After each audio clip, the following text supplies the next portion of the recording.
Hello, everybody. I'm Rocka Mike, and this is Rob Rossi. And welcome to Conspiracy 420. And today we have a very special guest, another flat Earth expert, driving you people crazy with flat Earth. But this could be the best one yet so far. We have Shelley Lewis. Okay, Hey.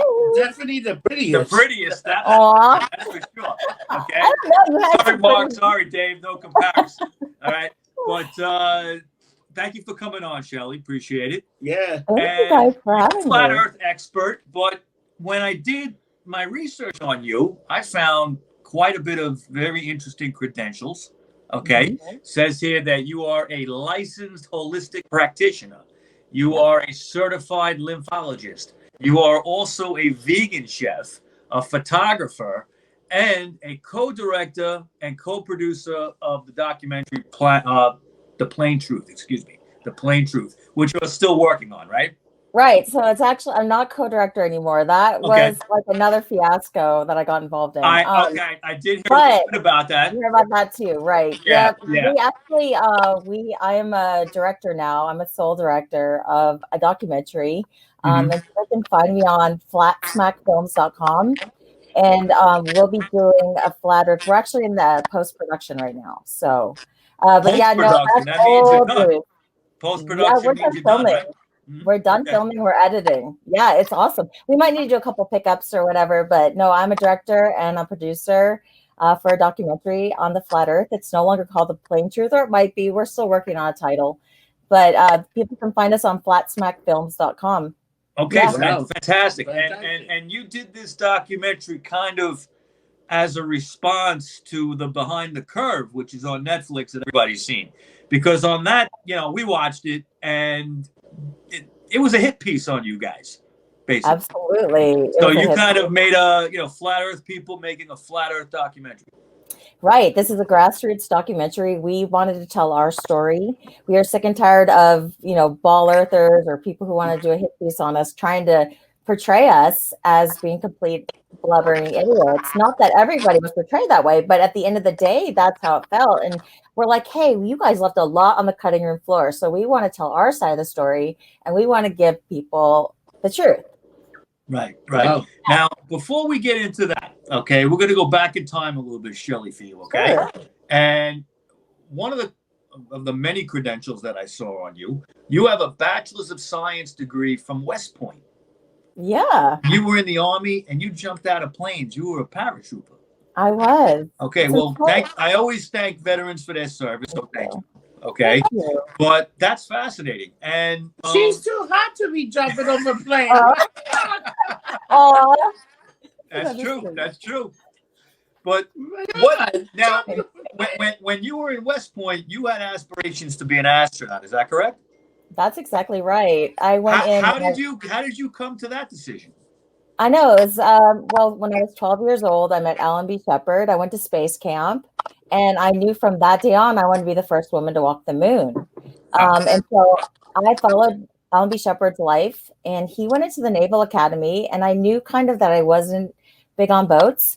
So I thought West Point because Buzz Aldrin went there, and so I really focused all of everything I had to get in there, and it was a definite, talk about having people be against you, like, oh, it's really impossible to get there. Don't even try. You're just reaching for the stars. There was a lot of people. I've always encountered opposition. So I was like, okay, fine, I'll go. And then we could talk about Wow. it later when I graduate. So yeah, that was my goal. And I love my country. I always, whenever I'm proud to be an American song came on, I would just start bawling. I mean, I was very, and I still am passionate about freedom. And so that's why I joined the military. And so jumping out of airplanes was, nothing. I thought, let's do this. It's amazing. Yeah. That's amazing. I mean, I guess there weren't that many women in West Point, right?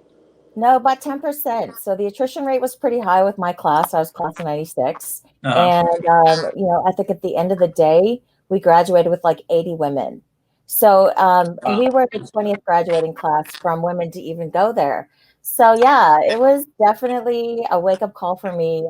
It taught me a lot. I learned about The general doesn't know what the private doesn't know what the general is doing. There's a lot of compartmentalization in the military, but it was definitely an amazing experience and challenged me quite a bit. Yeah. Sure. Now, I've heard stories about West Point and how they treat the cadets. Okay, and they're tough. Okay, I'm sure you know that, and they still there's kind of hazing involved, right? They still do that. A lot of hazing. How does that work with women? I mean, it could get a little crazy.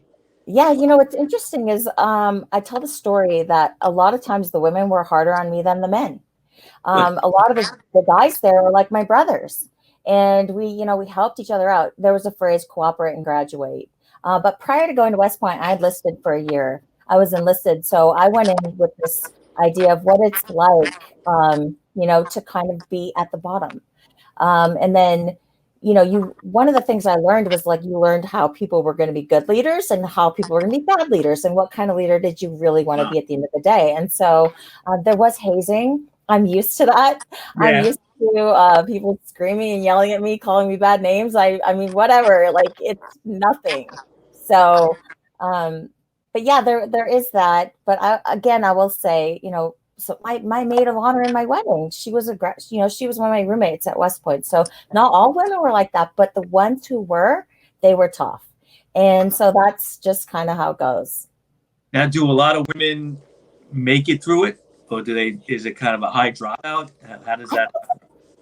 That's a good question. I think it's a high dropout for everybody. I mean, it's really, really tough to be a woman in the military. Of course, it takes, I think it's tough for anybody.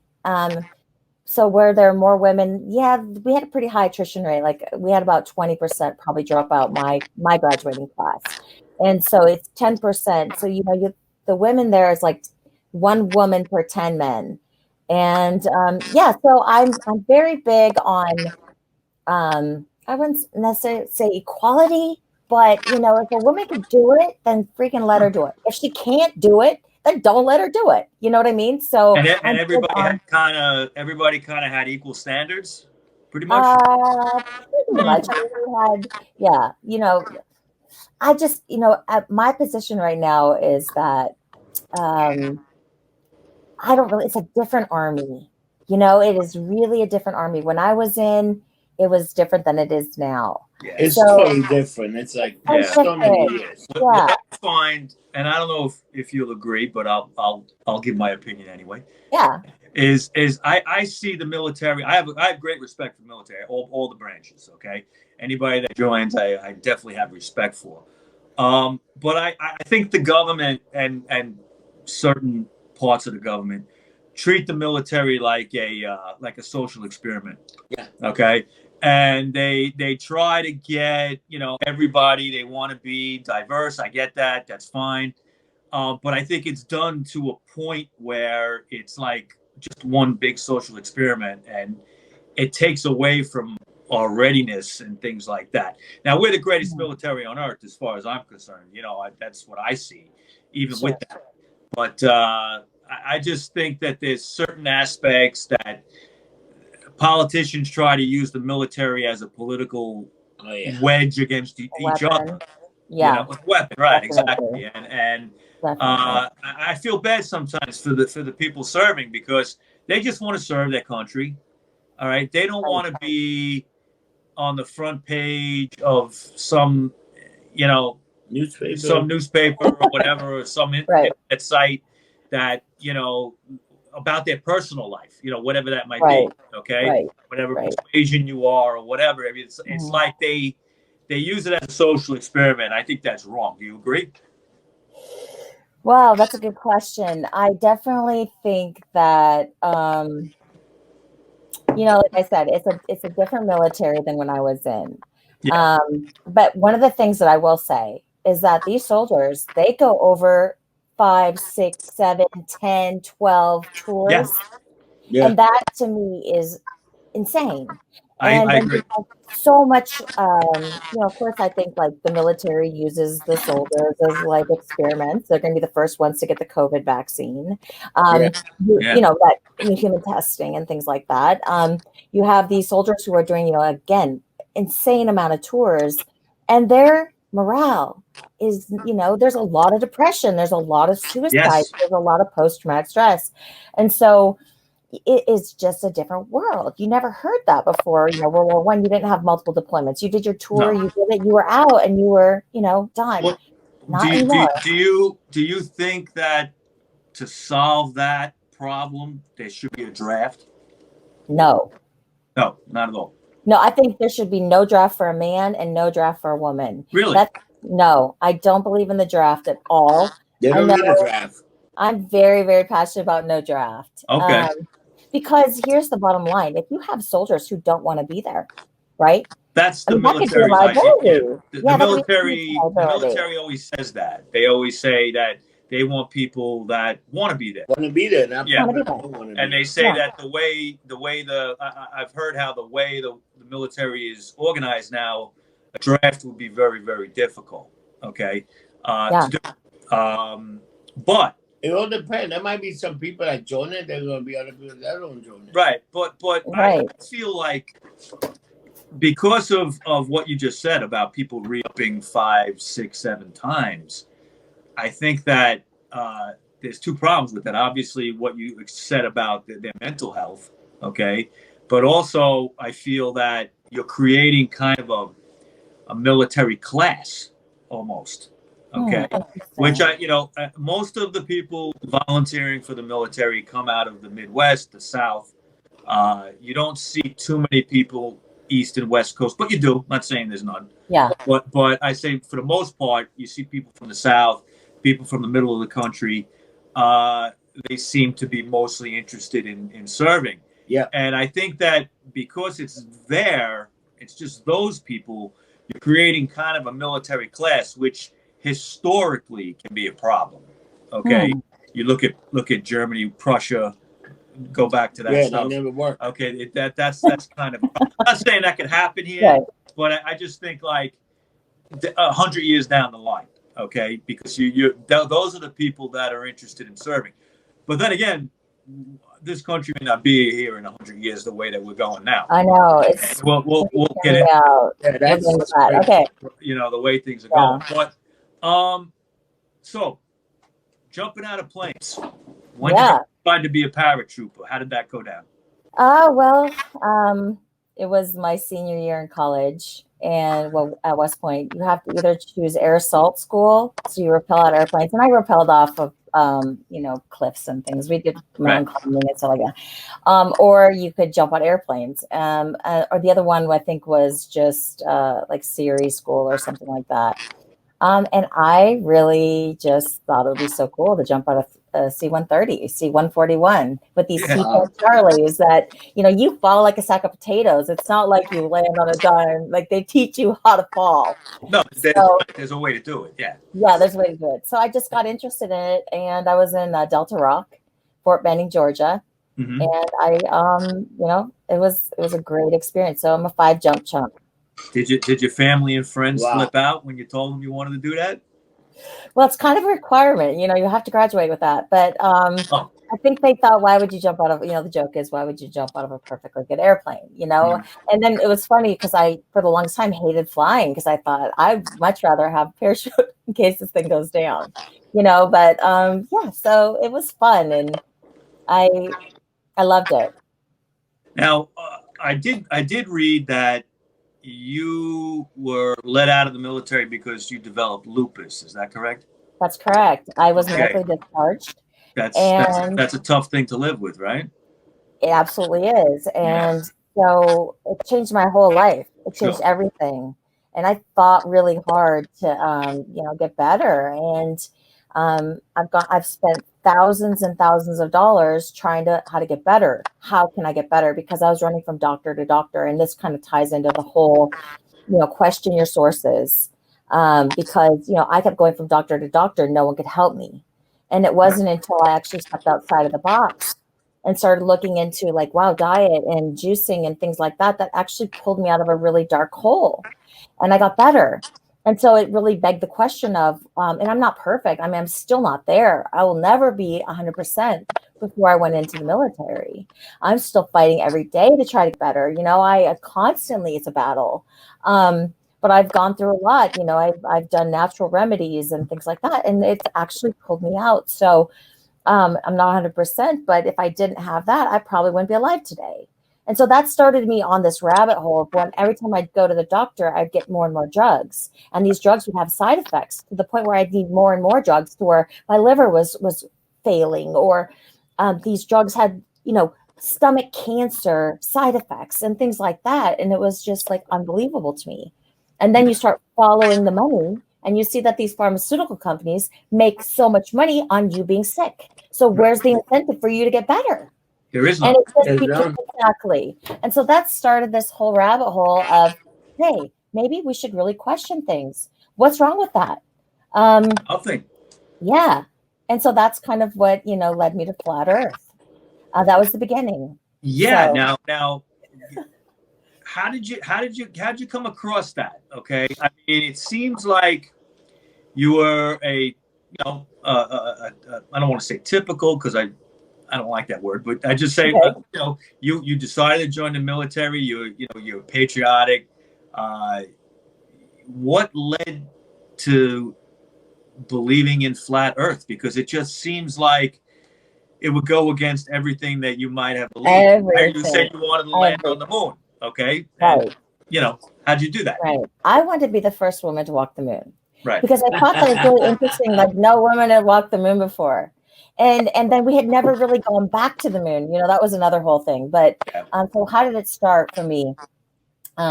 So in 2010, my husband was killed. He was killed riding his bicycle. But prior to him dying, he had talked to me about these moon landings. He had seen this documentary called "A Funny Thing Happened on the Way to the Moon." Yes. And I thought, you're absolutely insane. Because of course, you know, Buzz Aldrin, he's my alumni. Why would he lie? You know, why would these guys make it up? It makes no sense. And so I was just like, no way. I went into Flat Earth kicking and screaming. I'm like, you guys are nuts. You're all freaking nuts. And so like I said, so earlier that year, 2010, he had watched The Funny Thing Happened on the way to the moon, and planted that seed in me of like, well, the moon landings are fake. And so then again, like in 2010, he passed away, and I really didn't pick that back up until around 2014, 2015, when a really good friend of mine, Rob Skiba, and he's a good friend of me now, but I was a follower of him, you know, and he starts talking about this flat earth stuff. And I'm like, you got to be joking. This is insane. You are such a good truther. I mean, he's brilliant. He's also military. He also was a helicopter pilot. I was never a helicopter pilot, but I'm saying like he has these amazing credentials. And I'm like, are you serious right now? You're going to ruin everything. You're doing such incredible work in this truth movement. And he had incredible information about the giants. That's a fun rabbit hole to go down. Yeah, we've talked about that. Oh, that's a good one. I gotta watch that one. So I said to prove him wrong. I'm like, fine, I'll take this challenge and I will prove you all wrong. I'll show that you're all wrong. And anybody who says that will become a flat earther. And so that's exactly what happened. I started looking into this, digging, and looking below the surface. And I'm like, oh my God, the earth is not what they've been telling us. And if they could fake the moon landings, right? I say they can fake anything. And I think there was a political reason. Is everybody in on it? No, not everybody knows. Again, like the general doesn't know what the private, like that whole thing. The general keeps his little compartment, and the private, it's kind of an open book. But the private doesn't know what's going on behind the doors of the general. Right. The Manhattan Project certainly was pulled off. Not everybody knew that. So it just became this big giant, oh my God moment where I was like, the earth is flat. And now what do I do? What do I do with that? Yeah. I mean, when I first started researching it, and we've been doing the Conspiracy 420 show for a year and a half now. Mm-hmm. And we've discussed everything from, giants to the Ark of the Covenant. Okay, Yes. and I did a whole show on that. I love that. And yeah, I'll send you the link. You know, when you start to wrap your head around the flat Earth concept, okay, and that this could be true, and that they've been hiding this for centuries, and then you wonder why. It makes you kind of like you got to look at every conspiracy out there now, okay? Because if they could do that, then nothing is true, okay? And what I noticed, and I mentioned this before the show when we were chatting before the show, is this topic creates so much anger in people. No, really, it's funny. I had people calling me up. What the hell are you doing? Okay, calling me up, being like, "This is insane. You believe this crap?" Okay, and I'm like, "Listen, we talk about conspiracies. We talk about all kinds of things. There's no reason why this can't be true. There's a lot of evidence." Okay, and I'm going to ask you what I asked the other two guests over the last couple of weeks. What do you think is the biggest proof of flat Earth? Yeah, I did hear your show, so I echo the same answer as David Weiss, that we see too far. I mean, there's a lot of proofs. Okay, we could start there, but if there is no curve, there is no ball, and we use their equations. And in my documentary coming out, you're going to see the experiments that we conducted. And anybody can go and do this in their, go over a lake, go look, go test this out yourself. Right. Not all of us are pilots. Not all of us understand gyroscopes and how, there's rigid in space, no force acts upon a gyroscope. No one can go verify that, really, unless you're a pilot and you can just get testimony from pilots and things like that, which is a really good proof. But, there's so many. Coriolis and, sniper. A sniper, depending on, where's the fastest place that the Earth is spinning? At the equator. That's the fastest equator, place. yeah, right. Where is it not spinning? If it's on a ball, where is it not spinning? At the poles? The poles, supposedly poles, right? Now imagine a sniper, any combat situation, and he goes to shoot. He has to figure out, well, first, where am I on this globe? Because the speed is going to be different wherever you are. And which direction am I pointing? I mean, he's not going to think about that when he's in a combat situation. You know what I mean? He may have all these men coming out of different places. I mean, they're not thinking about those things. So there's a lot of things that, hey, what, whoa. And then, of course, that begs the question of why? Why would they lie to us? Yeah, that's what gets me the most out of it. Like for instance, like the long distance photography. Yes. Now that we have that, okay, and we can see past that so-called curve, okay, and film things that really should be off the horizon, okay, or beyond the horizon, and nobody questions it, and we're taught from 2 years old, 3 years old that we live on a globe, okay. I think people, and what you were saying earlier about questioning things, I think people don't question things anymore. Okay, enough. But the big question is why? Why hold this back? Okay, and I touched on something last week. I guess you saw the show. Yeah. Where I read that little paragraph about how, I don't have it in front of me now, but how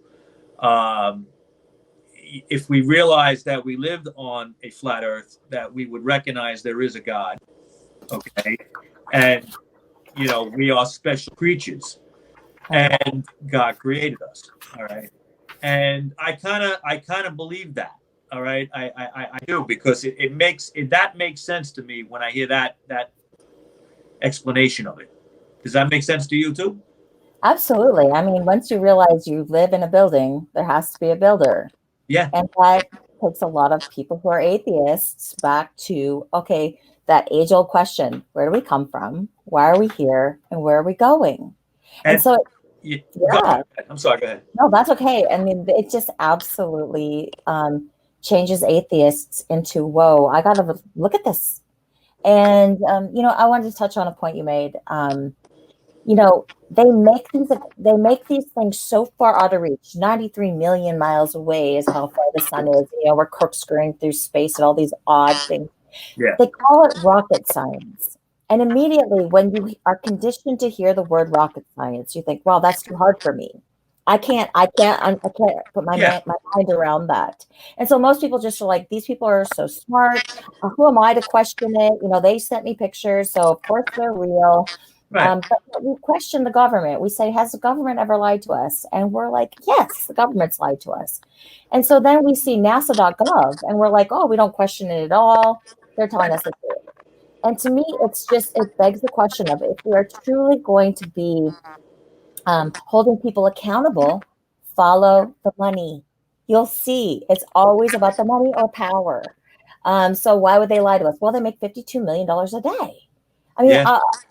and I think maybe their intention at first was to be like, okay, we got to get a race, we got to hurry up, we got to make sure we're the biggest superpower in the world. So we don't really have time to go to the moon, supposedly, and so we better fake it. You know, I mean, this isn't a new concept. There have been people questioning this whole moon landing since the days, it happened. And it all goes back to this idea that if we can call somebody a conspiracy theorist and discount them, then all of a sudden it's like, oh, well, you don't make any sense at all. You're just a conspiracy theorist. When you realize, well, that term was weaponized right after the Kennedy assassination. Yes. The CIA invented that term, right? They did. To stop people from questioning the assassination. Yeah, they discount us. And so, so it's about power. It's about control. And at the end of the day, it's about if we live in a building, there has to be a builder. So why are they hiding God? Why are they hiding? Because if they hide God, okay, then they can control you. Okay, then your allegiance is to them. All right, instead of it being God. All right, and that makes a lot of sense to me. You know, that kind of. I've been telling the past guests I've been on the fence with it, and I'm kind of still on the fence, but I'm getting there. Okay, but the one thing that really moves me is that one thing about how if we realized we were on a flat Earth, we would recognize there is a creator, and like you say, a builder. Okay, so that makes so much sense to me. All right, let's get into what's going on today. Okay, sure. World, all right, and that is this terrible pandemic. I'm going to just give you a little bit of what I think, and then you can jump in. All right. Now, obviously, I believe this virus exists. There are people that say it doesn't. I know people that have died, so I believe that it does exist. But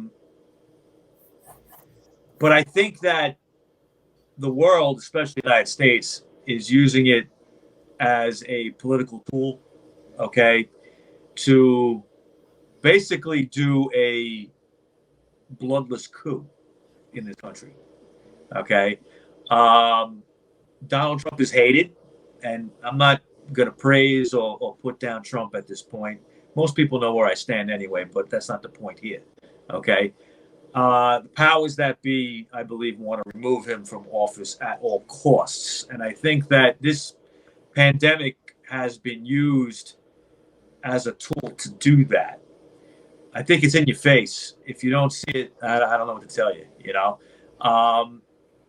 Also, it's about controlling people. The kind of draconian, in certain states of the United States, not everywhere, draconian rules and stuff that have been put out to control people, namely the mask wearing.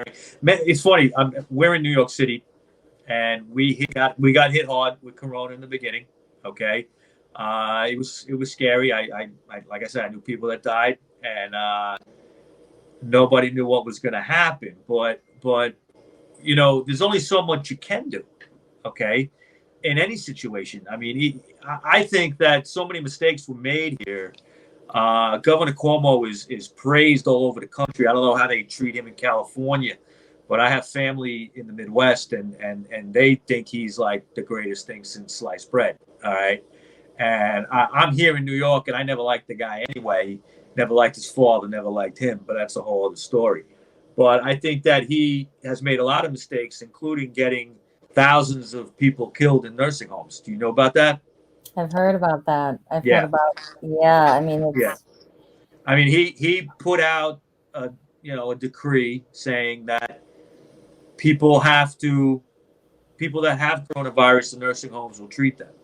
Now that's insane because what do you have in nursing homes? You have old and sometimes sick people. Okay, and they thousands, talking 10,000 people in New York died from that. All right. So, and it also happened in New Jersey, which doesn't get talked about that much either. You are in California, right? yeah, yes. Okay. And a blue state, okay, a Democrat state, same as New York. You notice across the country that the blue states are the ones that are doing all the draconian methods. Now, Yeah. what do you think about all that? Oh, there's a lot to unravel in that. There's a lot to unwrap. Okay, so what do I think about that? What you got? You have to study history. You know, we forget history, don't we? We have no idea what it's like to be ruled by dictators. We have no idea. And so we're not used to that. We're not used to draconian measures. Half the people in the United States don't even know what their amendments are. Right. What are the amendments? And so now you have this virus, let's call it that. I have my ideas of what's going on. Can you share what you think? Do you agree with something I said or no? Oh yeah, I agree with you. Go ahead. Oh, so in Mulberry Street, they got all these outside restaurants. Yeah. We were in Atlantic City. You can eat outside. You can do everything outside. But then you can gamble inside, but you can't eat inside or drink inside, but you can gamble outside. What's the deal with that? Yeah, I mean, there's a lot here. This is where it all falls apart for me. Are you ready? Yeah. Okay, so you can wear a mask. You have to mask everywhere, but you go into a restaurant and you can take off your mask and you can slobber all over. You can spread your germs all over. Yeah. And magically in a restaurant, you're protected. Why? Makes no sense. It makes no sense. The second thing that really falls apart for me is when you have people who could wear toilet paper over their face. Or bandanas. Or whatnot, right? Yeah. Which I have my position on that whole situation as well. But the fact that it's not about the mask, it's about compliance. Because clearly, if you're in a restaurant, you take off your mask and you can slobber all over, then whatever. It just falls apart for me. My thing is, Shelley, when we locked down in New York City, okay, that was on St. Patrick's Day, and me and him had two podcasts that day on the rock show, and that was we couldn't believe the bars closed because we always did the podcast from the bars down here in the East Village. But what they were saying was we need to shut down because you could be asymptomatic, you might not know you have it, and you're spreading it all over the place, and that created massive panic. Because it was okay, you look all right, but I don't know if you got it, okay? And everybody was looking at each other, and it was weird. It was weird, okay? And, scary. And then we went through these months, and now, I guess it was about a month or two ago, they said that asymptomatic is so rare, you don't even got to worry about it. The WHO came out with that. Why are we still closed? Right. If masks work, yeah. I think it's an agenda. It is an agenda. Rob's right. There's a total agenda behind most people only wear the mask because they have to go and get stuff from the grocery store. They just put it on. They have to go get stuff. They get it out. They take it off. I read some stupid article that says if you're going to have sex, you need to wear a mask. I'm like, that's insane. The guy doesn't even take the condom. He put the mask. I posted this video. Oh my god! It was sex in 2020 was instead of pulling out a condom, you put on a mask. A mask. Yeah. And it's asymptomatic people. It's the spread is rare. But now all of a sudden we're going to ignore science or whatever. They're like, well, you're a science denier. And then we listen to science and they say, well, they weren't right on that. You have Fauci going back on 60 Minutes saying people should not be wearing masks around here. Yeah, that was back in February. Right. They'll make him feel better, but it's really not this or that. And of course, he backed up by saying we don't want to have a shortage for our medical, whatever, fine. But then you have the WHO that says the same thing and they stand by that. And then they switch this flip-flop stuff. We're talking about science. We're supposed to be we have the best of the best, right? And it's supposed to be repeatable and all this other stuff. And they flip-flop. And they say, you can use a towel, you can use a T-shirt, you can use a bra strap, or whatever. You can use all these things. How is that going to work? I mean, a virus goes right through that. It makes it, and so you have this idea that it's a virus that is spreadable, and you have other doctors coming out saying, no, that's not what's happening here. You look at the numbers don't match up. But those doctors get censored. They get censored. Right. You know what's funny? I love it that Fauci threw out the first pitch. And what's the first thing you got with him? He's hanging out with his people, with his smack. As soon as he's off camera, right, he puts the mask down. As soon as he's off camera. Yeah, so it begs the question: are we being fooled here? And if so, what's the bigger agenda? Always ask why. What is the bigger agenda? Why would they fake it? Why would they tell us this? What is behind all this? Smoke and mirrors. Look, I'm not saying that people don't get sick. But one of the things that came out was Italy. Everybody who died of the coronavirus, most people, like 90% was that they had pre-existing conditions. You could get hit by a car, and if you tested positive for coronavirus, it would go as corona. There's also other things that these doctors came out with saying that they were just marking corona so they could get funding. They could get more money. That's so true. In the stimulus package that they passed a couple months ago, okay, where we got that $1,200. Yeah. All right. There's a whole. You can read it. You can look it up online. Where hospitals get extra money for COVID deaths. So everything became a COVID death. All right. There's a friend of ours that we know from the bar that her brother-in-law died of lung cancer, and then the doctors tried to put it down as a COVID death. He didn't have COVID. He had lung cancer. He died at home. Okay. And she said, if you do this, I don't want you to do this. If you do this, we're going to sue. Wow. And she backed, the hospital backed off. Okay. And didn't do that. But that's what's been going on. Okay. So, I want to ask you guys a question. So, George Floyd. Did he die from the cop choking him, or did he die from COVID-19? Because they were saying he had COVID-19. For a minute, they actually were saying he was asymptomatic. Yeah. Oh my God. I heard that report. I can't forget that. I heard that report. It's ridiculous. They tried. Wow. I don't think it's stuck. I don't even know if it was true. But for a day or so, they were saying he had COVID-19 as asymptomatic. So I'm like, what? Like, why would that even? I mean, the horrible thing that happens. Why would that even matter? But they still said it. They said it. And that's the other thing. They tested a mango that came up positive for COVID-19. A mango? Yes. Dog, a mango, which really is, look, I'm not saying that there doesn't exist this SARS-like virus. It is a SARS disease. Right. And what's interesting, too, is that there was this called Event 201 that was put out in October of 2019, or it was 2019. You had these medical professionals all got together with Johns Hopkins, and they basically did a mock run on a COVID-like virus that broke out and what they were going to do, and this role play of all these things, disaster. Right. Isn't it interesting how all of this is coming out? Yeah. It's called Event 201, and it's Johns Hopkins, and they have to come up with a vaccine, and they they're going to kind of censor the internet, which they're doing. Yes. So they're scrubbing. You could be surprised. There's a lot of things that I saw on YouTube a few months ago. You can't find them. No, you can't find them. Okay. It's gone, right. and it's amazing. It's amazing. Yeah.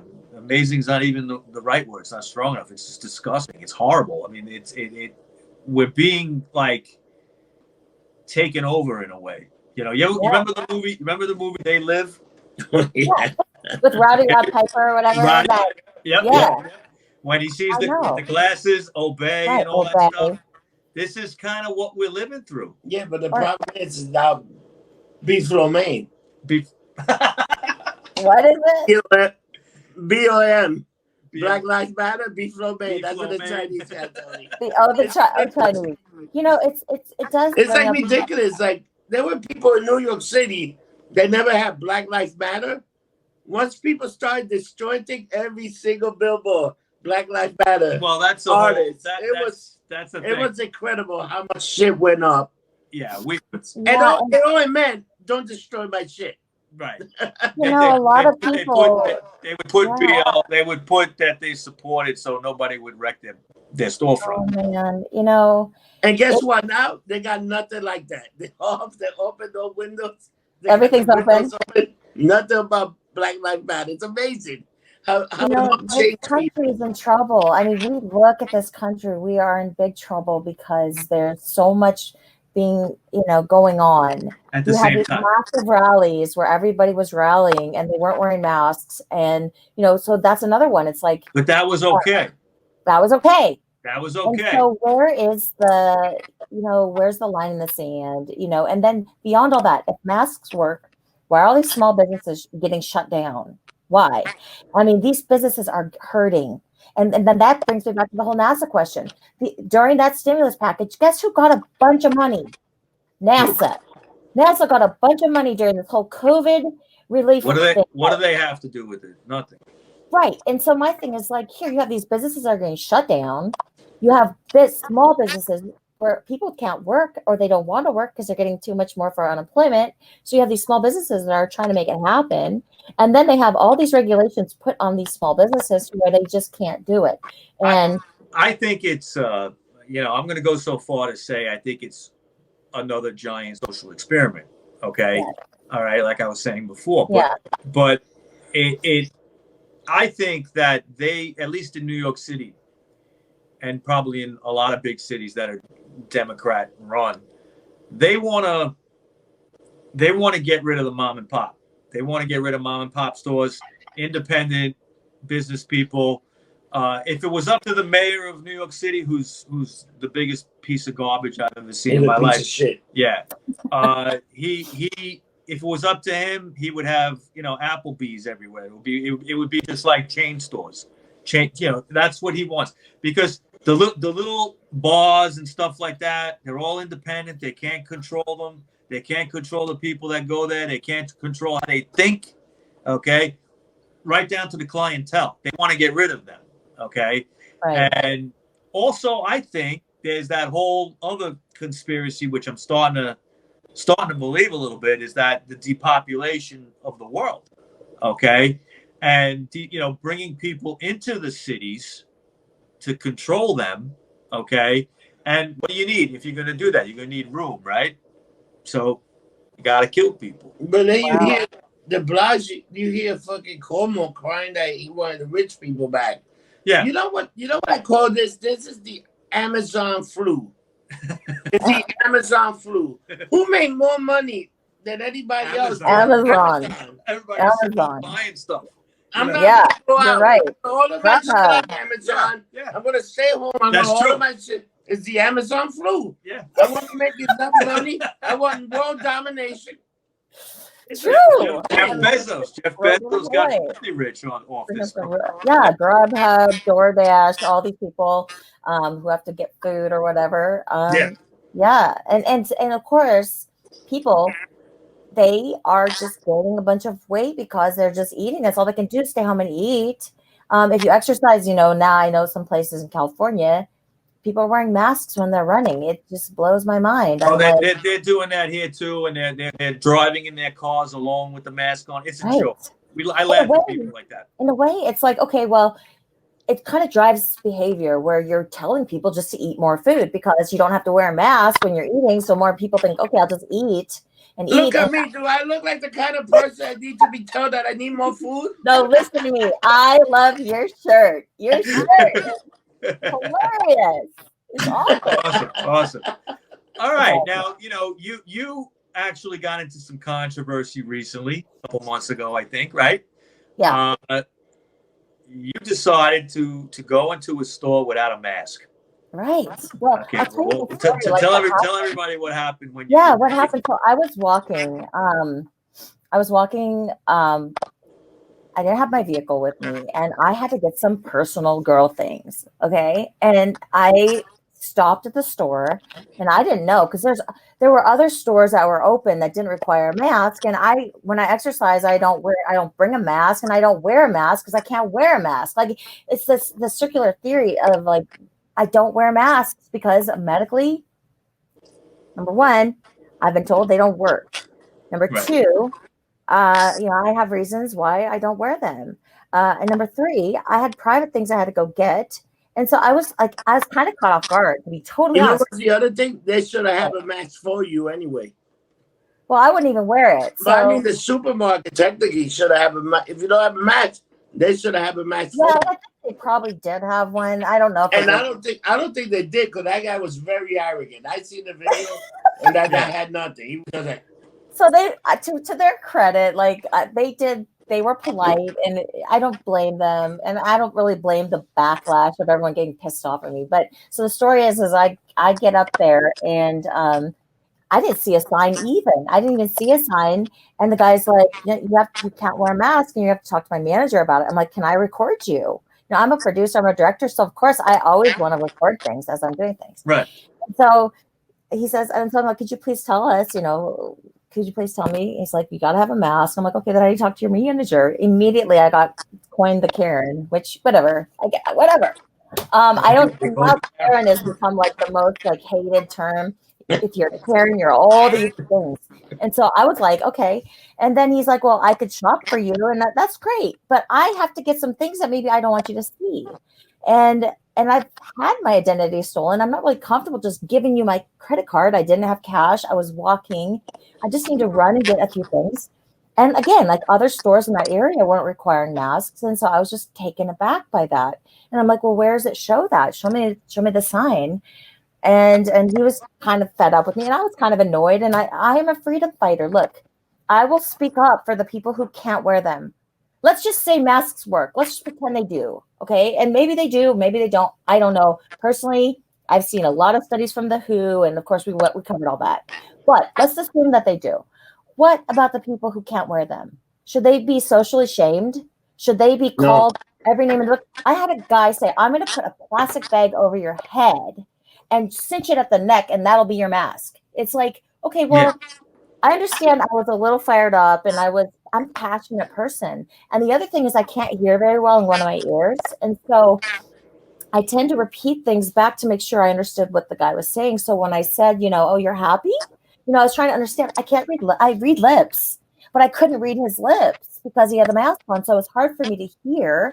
And that's another thing. What about people who can't hear and they need to read lips? It's unbelievable to me. Right. And so I'm fine. And then some of the backlash was like, oh, well, you could, personal things, Karen. Why don't you just, people are going to see you getting your personal things. I'm like, well, there's self-checkout. But regardless, I'm going to have some guy go and buy some private things as a woman for me that I wasn't expecting it. I was completely taken off guard. And I will say this, they did act professionally. They acted great. I was charged. I'm an emotionally charged person anyway. I get passionate about what I believe and things. And I'm a freedom fighter.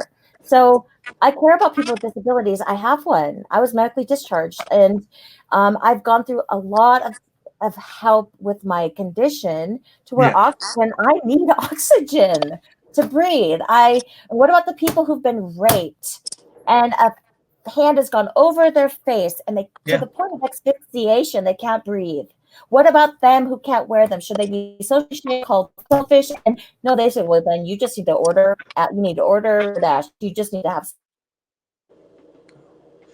So anyway, that's how it went, and it went viral. Oh my God, did it go viral? Like, so many people were emotionally upset with me. And, I'm okay with that. I Oh yeah, was it was up, ridiculous. Yeah. it was. And whatever, I Yeah, can appreciate. What'd you do? what I did, I took over the It's okay. just Yeah. So thank you easy for like allowing me the that. chance to talk about that. Thank you for allowing me the chance to talk about my Yeah. son's story. I've been, again, I'll say that, they acted professionally. They were just doing their job. I get that. For me, I was so frustrated and, you couldn't see my face. When I was talking to the kid, I was thinking, hey, he's dancing around. He's happy. He's, making the most of the situation. Yeah. And so, but at the same time, I was kind of pissed because I'm like, what about the people who can't wear a mask? And how come you're the only store that doesn't, is doing this? I wasn't prepared Right. for that. And it just off. It went But crazy. this was It went over. viral. The way I handle, how I handle this situation? I won't wear a mask. I wear my mask, but I won't have no pants. You're right. I wear my mask, but I have no pants. So what do you want? Yeah. One or the other. One or the other. I wear a mask, but I better have no pants. I love it. But That is badass. You're seriously though, for a second, is it's amazing to me how we've spent the last, like, I guess maybe 10, 15 years pushing these HIPAA laws, privacy laws. Okay. And with COVID, that's out the window. Because people are being named with it. People are being accused. People are saying, "Oh, you have it." Well, that's if I have it, it's my. Wow. I didn't think of that. You're absolutely right. Yeah, and they want, like, even like this checkpoint thing that they're going to be starting here in New York City. That's not going to work. Okay, let's say they pull over somebody and the guy's got it. Okay, now what are they going to do? Are they going to say, turn around and go home, or are they going to, like, detain him somewhere? Are they going to grab him up? What if he refuses to go? What if it becomes a fight and he gets shot? Okay, so what if you get a free hotel room? I totally got the Culver and stayed in a nice hotel room. You're digging that, right? I'll say I have it for a free hotel room. Really? Oh, could it be in Hilton? I'm sick. Wow. But really, I mean, we're giving up our rights. Yeah, nah, it's fucked up. Okay, over this.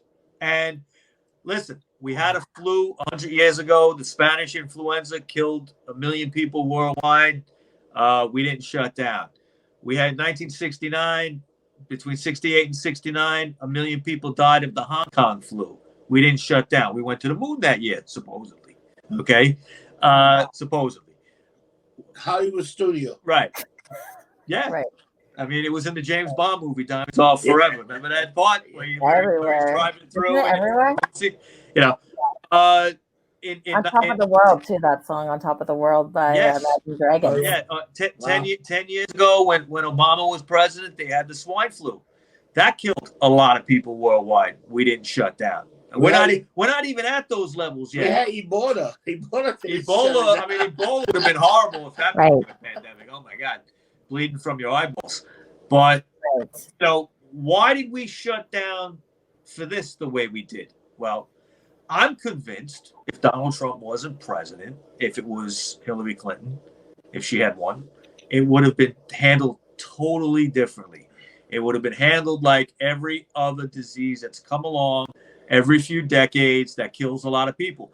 Look, it's they've been talking about this kind of thing for years. They've been saying we're due for something.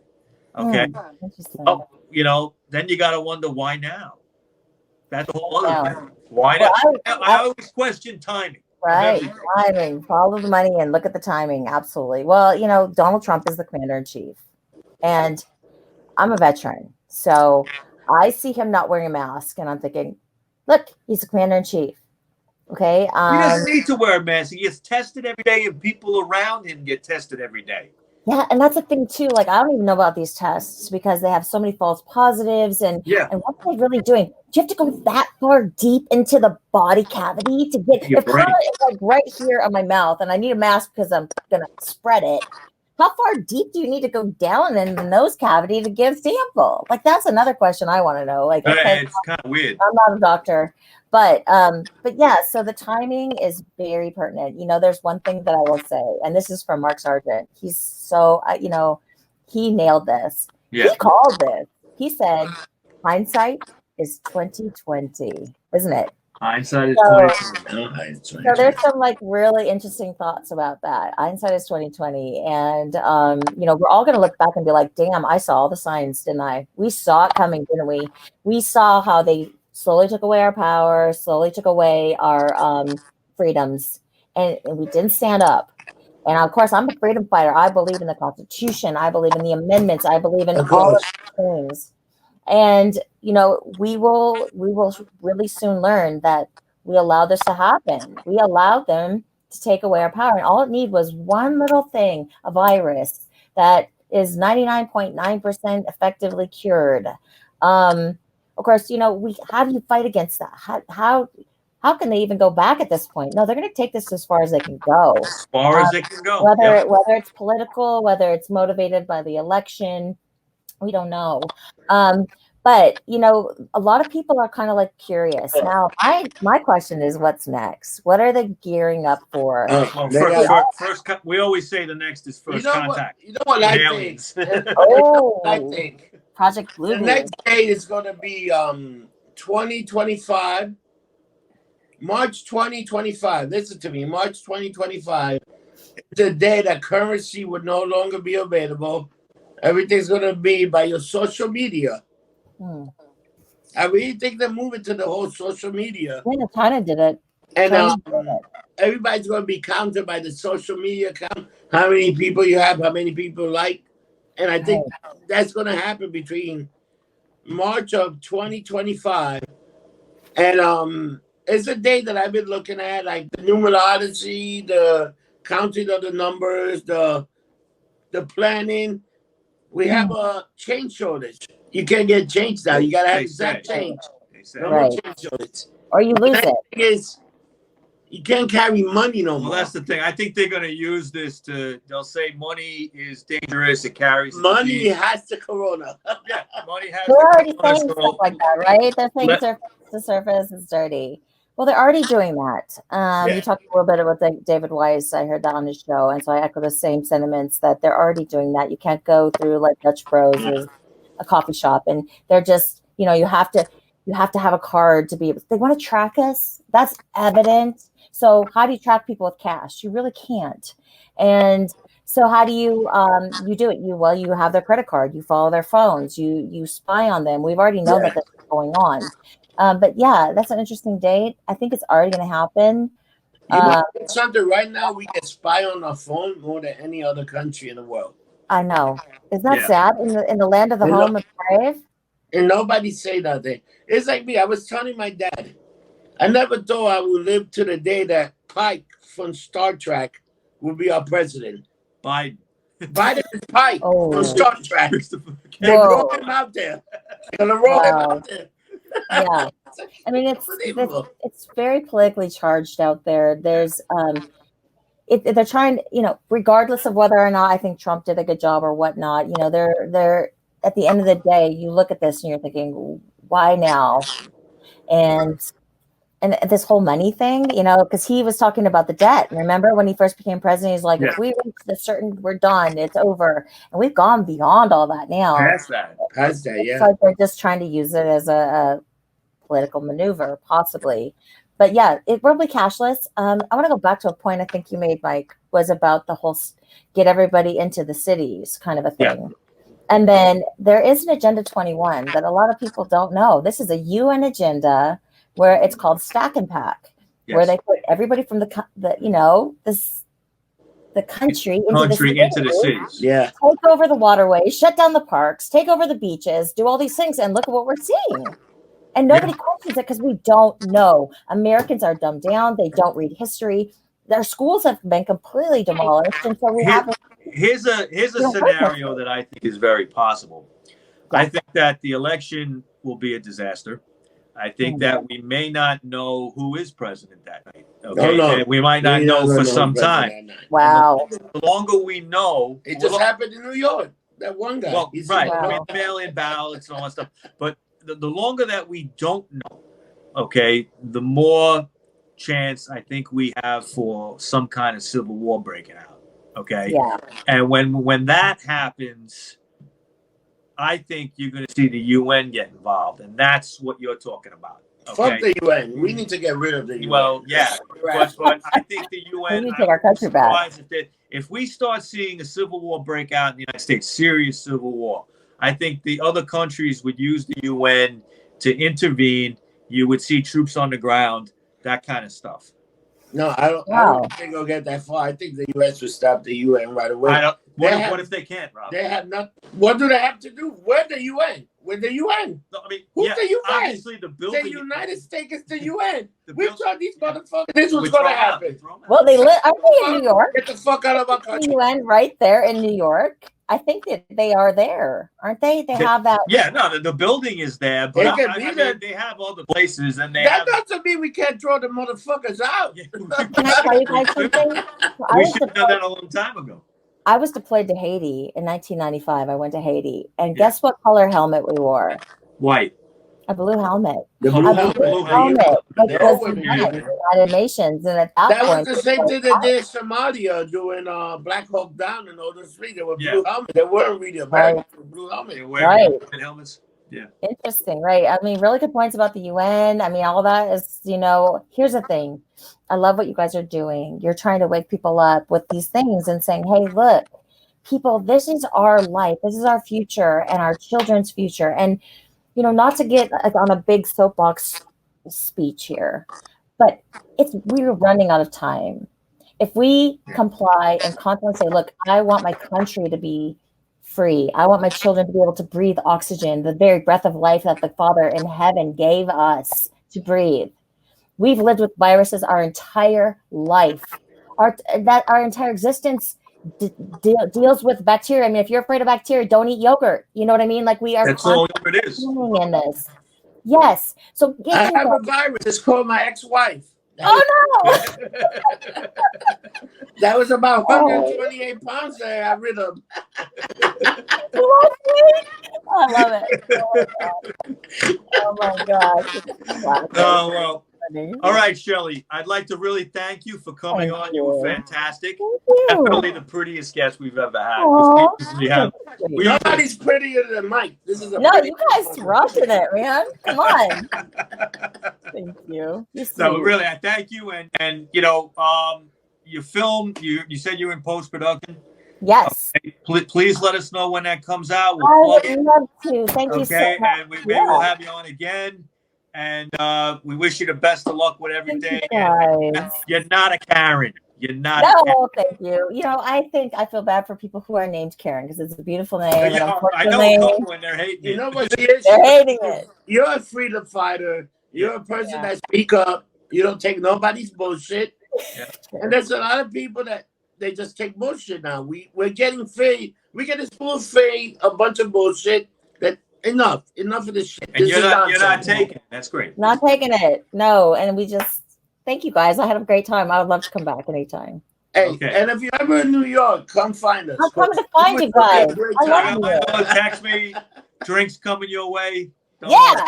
All right. I'm a professional bartender. I can get you drunk wherever you want. We're professional drunks. Trust me. All right, man. Hang on to the room. Best of luck to you. Take care. God bless. Have a good one. Thank you. Bye, guys.